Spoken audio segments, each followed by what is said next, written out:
हरे कृष्णा मित्रों, स्वागत है आपका हमारे इस नई वीडियो में। तो कैसे हैं आप सभी? आशा करती हूँ एकदम स्वस्थ होंगे। और आजकल स्वास्थ्य बहुत ही ज़्यादा खराब चल रहा है, तो ऐसे में अपना ध्यान रखिएगा। बोलने में थोड़ी सी असहजता है, फिर भी हम पूरा प्रयत्न करेंगे कि वॉइस थोड़ा अच्छे से जाए, क्लियर जाए। तो मित्रों, चलिए प्रारंभ करते हैं आज के पाठ को। गीता के 7वें अध्याय का 27वां श्लोक है।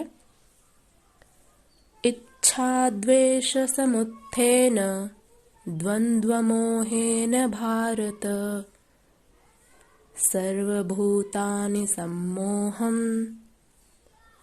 सर्गे यान्ति परन्तप। मित्रों, इसके शब्दार्थ देखते हैं। इच्छा माने इच्छा से, द्वेष यानी द्वेष से, समुत्थेन माने उत्पन्न होते हैं, द्वंद्व यानी द्वैत। द्वंद्व का अर्थ होता है जोड़ा, जैसे रात और दिन का जोड़ा होता है, सुख और दुख का जोड़ा होता है, तो उसको कहते हैं द्वंद्व। मोहेन, इसमें तृतीया विभक्ति है। मोहेन का अर्थ हुआ मोह से। भारत यानी भरत के वंशज अर्जुन, यहाँ पर श्री भगवान अर्जुन को भारत शब्द से संबोधित करते हैं, तो ये श्लोक महत्वपूर्ण हो जाता है। सर्व यानी सभी, भूतानि यानी समस्त भूत प्राणी, समस्त जीव, सम्मोहम यानी मोह में, सर्ग यानी जन्म से, यान्ति माने प्राप्त होते हैं या प्रविष्ट होते हैं, परंतप शत्रुओं को जीतने वाले अर्जुन। मित्रों, ये श्लोक बहुत ही ज्यादा महत्वपूर्ण हो जाता है। यहाँ पर श्री भगवान ने अर्जुन को भारत और परंतप शब्द से संबोधित किया है। चलिए इसके अनुवाद को देखते हैं।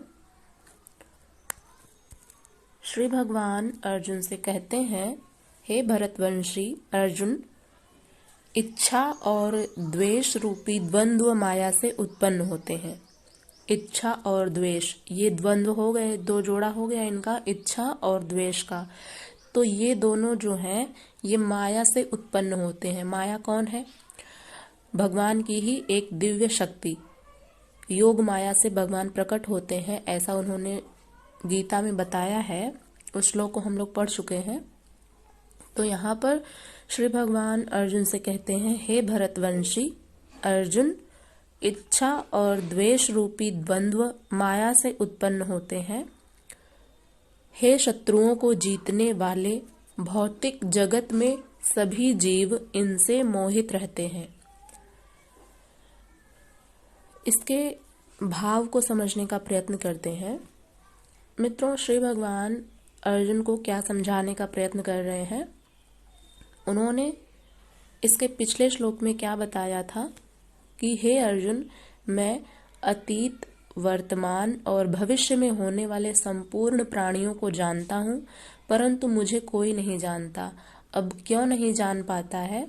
हमने कहा था पिछले वीडियो में कि इसको भगवान अगले श्लोक में बताएंगे। तो इसी श्लोक में उन्होंने बताया है कि वे क्यों नहीं जान पाते हैं, क्योंकि वे इच्छा और द्वेष रूपी द्वंद्व से उत्पन्न होते हैं। माया जो है, माया से ही इच्छा और द्वेष उत्पन्न होते हैं। इसलिए हे शत्रुओं को जीतने वाले अर्जुन, भौतिक जगत में सभी जीव इनसे मोहित रहते हैं।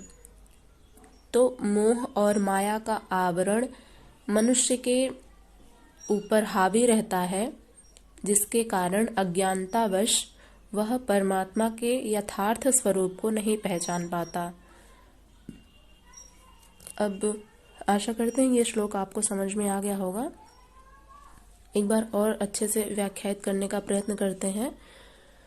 भगवान कहते हैं, हे भरतवंशी अर्जुन, इच्छा और द्वेष अर्थात राग द्वेष आदि द्वंद्व के मोह से संसार के संपूर्ण प्राणी अत्यंत मोह को प्राप्त हो रहे हैं, इसलिए मुझे नहीं जान पाते।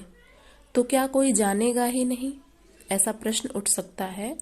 तो ऐसे में तो सभी लोग इसी सृष्टि में, इसी संसार में रह रहे हैं और इस संसार में माया सर्वत्र व्याप्त है, जिसके कारण अज्ञानतावश मनुष्य परमात्मा के यथार्थ स्वरूप को पहचानने में असमर्थ है। तो क्या ऐसे में कोई भी भगवान को नहीं पहचान सकेगा? ऐसा प्रश्न उठने पर योगेश्वर श्री कृष्ण अगले श्लोक में क्या कहते हैं उसको समझते हैं। अगला श्लोक है गीता के 7वें अध्याय का 28वां श्लोक। येषां त्वन्तगतं पापं जनानां पुण्यकर्मणां ते द्वन्द्वमोहनिर्मुक्ता भजन्ते मां दृढ़व्रताः। इसका शब्दार्थ देखते हैं मित्रों।